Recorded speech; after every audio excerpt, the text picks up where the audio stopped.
It is time for us to check sports. It's time to bring in Mike Cozzi. Good morning, Mike. Good morning. And how are you down there in New Jersey? It's all right. Sun's out. Sun's out down there? Yeah, we've got a cold rain and snow mix up here, but no accumulations, just 36 degrees and rain with some snow mixed in. Not a cloud in the sky. I hope it's coming this way. I hear it's leaving, so. Okay.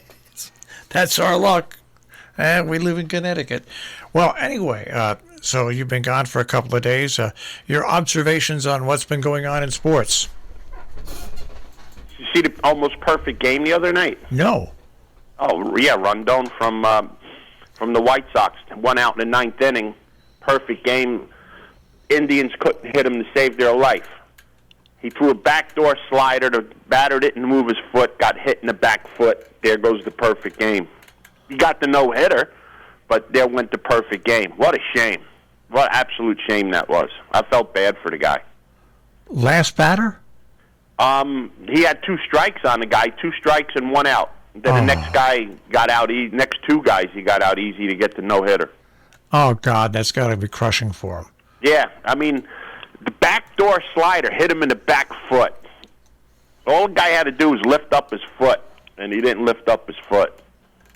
You know that really stunk. What's interesting when you look at about pitching a perfect game, you'll always be in the Hall of Fame whether you're elected or not. Because because you get put in as a person that threw a perfect game. That's the whole thing about and as a player, I think it's moments like that, if you're a true baseball player, that far outweigh the salary contracts. I felt so bad for the guy, and people are like, oh, he got a no-hitter. Who cares he got a no-hitter? A perfect game. Unless you pitched, you have no clue what a perfect game means. No clue. Well, the whole thing is about a perfect game. It is a select club. I think there's only, 13 or 14 of them? Yeah, and it includes great pitchers and non-great pitchers. That's the whole thing. It's such a rare achievement. I remember when I was a kid and Len Barker pitched one for the Indians. I was like, who's Len Barker? But he pitched a perfect game. It's like, and I like golf. I'm a golfer, right? It's like when you get a hole in one, you become part of a select club. But let me put it this way: a perfect game is probably one of the most rarest events in sports. You see you see golfers get holes in ones, and they're incredibly hard to get, but you see it a lot. Put it this way: any schmo walking down the street with a golf club can get a hole in one. Yeah. Because it's nothing but luck. That's exactly right. You can't say that, I'm going to get a hole. It's luck. It's pure luck. A perfect game is not. There's some luck involved, but you have to be at the pinnacle of your game to pitch a perfect game. Well, the luck that's involved is you're on your game, you're making a perfect pitch, and there are great baseball batters that even though you're making the right pitch, can still hit that pitch. See, that's the whole thing. Look at what happened. He got everybody out. Everybody out. Nobody walked. He throws a backdoor slider. The guy gets hit in the foot. There goes the perfect game. Yeah, it's pretty amazing. It's pretty amazing. Yeah, but he got the no-hitter, and he was dominant. He was changed. You know what was good about it? He was pitching old-time baseball. He was changing speeds. He was throwing 94, 95, and then he was dropping down to 80. And wow! Imagine that, changing speeds and nobody could hit it. That's what makes baseball the unique game that it is. It really does. Your greatness achieved if you throw a no-hitter, or if you're a batter that can bat over, let's say, 400 during the course of a season. Hasn't happened in about 60 years. You're hitting a round ball with a round bat. There's certain things in baseball that truly make baseball a game that is the talent of the hand-to-eye coordination, you name it, everything that goes into it. But a perfect game, that's too bad. Now that we spoke about pitching, let's speak about idiots. Yeah. So in the Atlantic League this year, they have an experiment they want to do. They want to move the pitching rubber back another foot. So now it's no longer going to be 60 feet 6 inches. It's going to be 61 feet 6 inches. Well, what's that experiment for? So people can hit more. Oh, God. Yeah, you heard me right. That's ridiculous. Because they say there's too many strikeouts in baseball. Then it's not too many strikeouts in baseball because the pitch and mound 60 feet, 6 inches away. There's too many strikeouts in baseball because the batters stink. All they do is launch and lift and try to hit home runs. They don't hit for average. Point in case, the shift. Any self-respecting batter would take that shift and just hit a weak ground ball through the hole for a hit all the time. If you did that 10 times, you know how much your average would go up in a year? Yeah. But no, we gotta just bang our heads into the wall and try to hit the ball through the shift. That's why baseball is boring. That's why baseball strikeouts are up. Not because the pitchers have an unfair advantage, because the batters are stupid and weak. And how come nobody can bunt anymore? Bunt? What's that? What's a bunt? First and second, no outs. Let's go for the 3-run bomb. Let's not move them over so we can score 2 with a single. That's why baseball stinks. Because the next 3 guys trying to hit that home run with 2 guys on and no outs will strike out. Oh, strikeouts are up. Amazing. Boy, you can't see the forest because of the trees. How dumb are people? It's one of those things. It's one of those things. It's crazy. Moving the pitch and mound back. Yeah, I don't think any of our teams played last night in the National Hockey League. I don't. Oh yeah, they played. They the did? Devils got spanked by the Rangers, and the Islanders lost to Boston. Wow. That's right. They did play yesterday. That's right. I forgot about that. Hey, one more thing about the moving the mound back. I heard that while I was watching a Met game. So the color announcer, who's probably never picked up a baseball in his life, didn't think it was much of a big deal.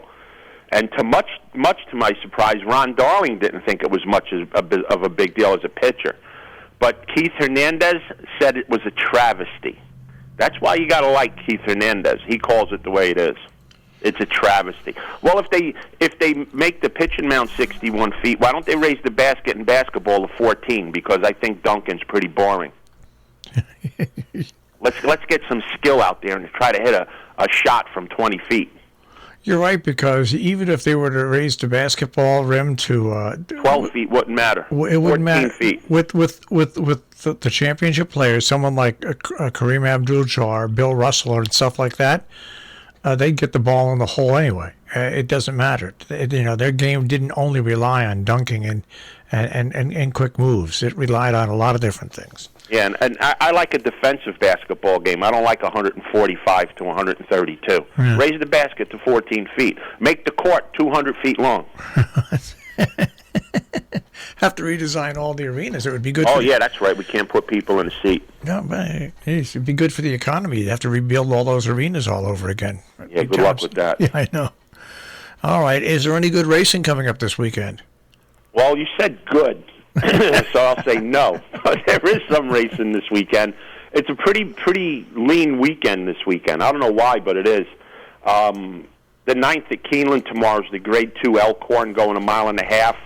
I looked at this race. There's 10 horses in it. I looked, and it's the same old horses running against each other, and you got the Lasix factor in there where you got to see who can run with it and who can run without it. The one Cross Borders run 2 decent races without Lasix down at Gulfstream this year, going 1 mile and 3/16 and 1.5 miles, running third with both. Gaffleon's having a good meet as usual at Keeneland. So from the rail, I'm going to use Cross Border, but I'm going to go out on the plank here on the boat.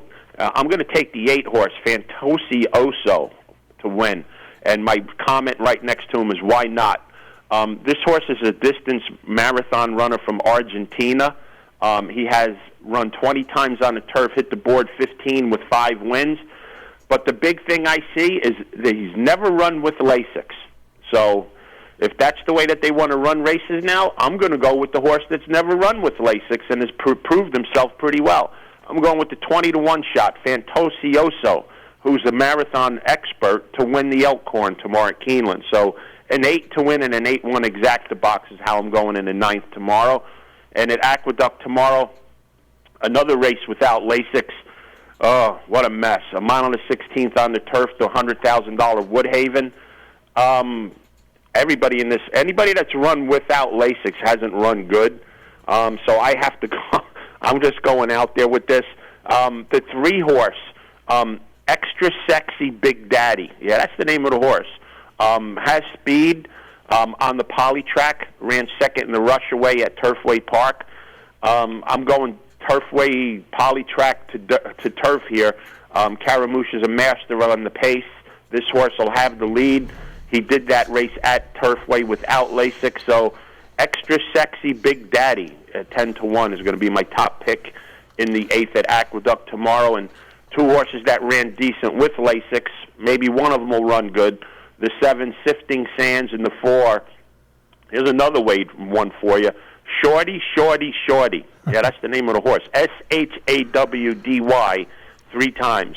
I'm going to use both of those for second. So to make it easy, I'm going with the 3 on top and the 3 with the 4-7 in an exacta box at Aqueduct tomorrow. So kind of lean weekend this weekend. All right. Well, I want you to have a good weekend. We'll try. Maybe I'll find something. In some league, they want to make the pitchers mound 90 feet. And the base is 180. We'll see what happens. All right, Mike, have a great weekend. You too, guys. Take care. Mike Cozzi with a check on sports this morning here on The Breakfast Club on Robin Hood Radio.